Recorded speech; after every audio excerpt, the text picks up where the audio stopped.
اعوذ بالله من الشیطان الرجیم.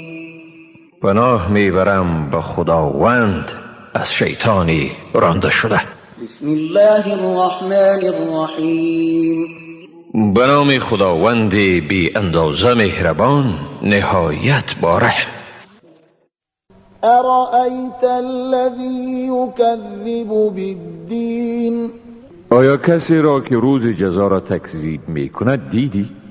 فذلك الذی یدع الیتیم ولا یحض علی طعام المسکین. این همان کسی است که یتیم را با اهانت میراند و به طعام دادن به محتاج تشویق نمی کند.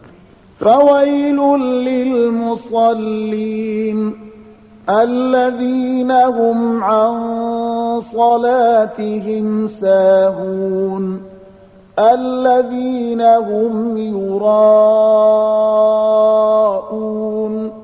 ویمنعون الماعون.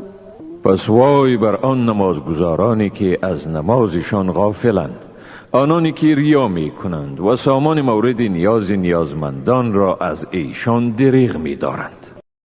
صدق الله العظیم. خداوند راستگوی بزرگ است.